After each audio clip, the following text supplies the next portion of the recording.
ભાવ એવો હોય કે સૂર ક્રૂર ઈસ લાયક નાહી, કે પ્રભુ હું તો આ લાયક જ નથી કે તમે મને અપનાવી લો, તમે મારો હાથ પકડી લો, પરંતુ તે છતાં પણ તમે મારો ક્યારેય હાથ નથી છોડતા. આ તો ભગવાન છે ને બહુ ઇગ્નોર કરે છે. આપણે જે સંસાર માટે જ્ઞાન આપીએ છીએ ને કે સંસારમાં રહેવા માટે ઇગ્નોર કરતા શીખો, ભગવાન બહુ ઇગ્નોર કરે છે. ભગવાન ઇગ્નોર ના કરતા હોય ને આપણી ભૂલોને, આપણા શબ્દોને, આપણા દ્વારા થતા પાપોને, તો અત્યાર સુધી તો આપણને કેટલોય દંડ મળી ચૂક્યો હોય, પરંતુ પ્રભુ ખૂબ નજરઅંદાજ કરે છે, આપણી ભૂલોને ભૂલી જાય છે. એવા ભગવાન દંતવક્ત્ર અને વિદુરથ સાથે રાજસૂય યજ્ઞ બાદ ભગવાનનું યુદ્ધ થાય અને એનો પ્રભુ અંત કરે. ત્યારબાદ દ્વિવિધ નામનો વાનર, જે પોતાને કંઈક વિશેષ માનીને, જે નલ અને નીલનો મિત્ર છે, અને એ ભગવાન સાથે જ્યારે યુદ્ધ કરવા આવે ત્યારે એનો પણ પ્રભુ ઉદ્ધાર કરે, પ્રભુ અંત કરે. શાલ્વ નામના રાજાનો પ્રભુ ઉદ્ધાર કરે. અને ત્યારબાદ પરીક્ષિતજી મહારાજ પ્રશ્ન કરે છે કે ભગવાન શ્રી કૃષ્ણનું આવું સુંદર જીવન છે, પ્રભુ ગુરુકુળમાં અભ્યાસ કરવા ગયા, પ્રભુ બ્રજમાં રહ્યા, એક પછી એક ભગવાન બધાને છોડતા ગયા, એક પછી એક ભગવાનથી બધા દૂર થતા ગયા. તો શું કોઈ એવો છે કે જે ભગવાનનો પરમ મિત્ર હોય, જે આજીવન ભગવાનના હૃદયમાં રહ્યો હોય? શું કોઈ એવો મિત્ર વગર જીવન નથી હોતું?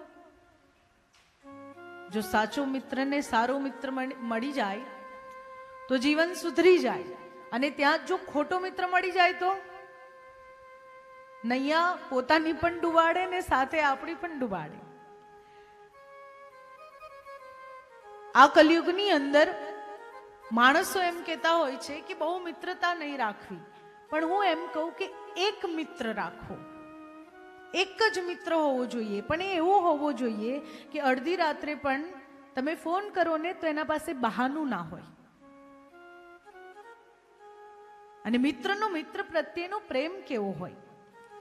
તો બે પરમ મિત્ર હતા, બાળપણથી મિત્ર, શાળાના સમયથી એકબીજાને સારી રીતે ઓળખે, નજીકમાં રહે. બંનેના લગ્ન થયા, બંનેને સંતાન થયા, સમય વ્યતીત થતો ગયો, પરંતુ મિત્રતા એની એ રહી. રોજ રાત્રે મળવાનો નિયમ, કામકાજ પૂરું કરીને આવે એટલે રોજ રાત્રે બંને ભેગા થઈને ગમે તે સ્થાને બેસે, વાતચીત કરે.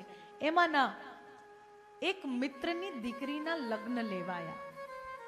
હવે દીકરીના લગ્ન હોય એટલે પિતાના માથે કેટલી જવાબદારી હોય.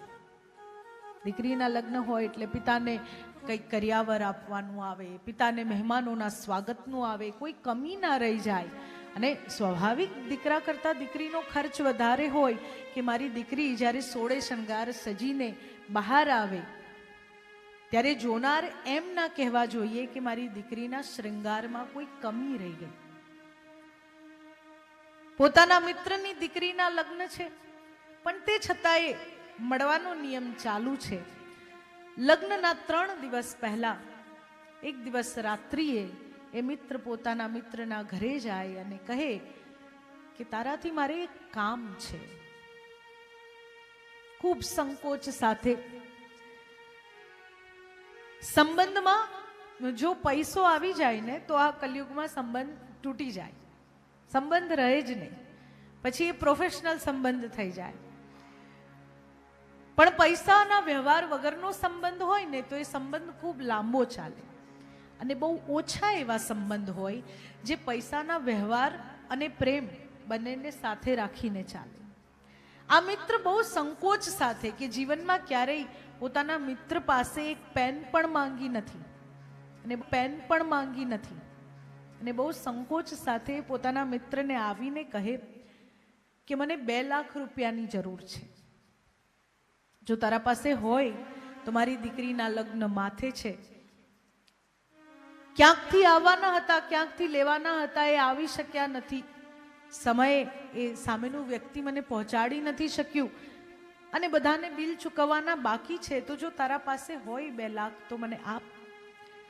મિત્ર કંઈ પણ બોલ્યા વગર પોતાના રૂમમાં જાય, તિજોરીમાંથી 3 લાખ રૂપિયા કાઢીને લાવીને પોતાના મિત્રને આપે, કહે 1 લાખ મારી તરફથી તારી દીકરીને કર્યાવર માટે.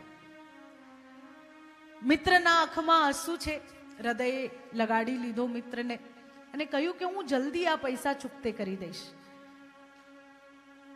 મિત્રએ કહ્યું કે બહુ ઉતાવળ નથી, તારા પાસે આવે ત્યારે તું આપજે.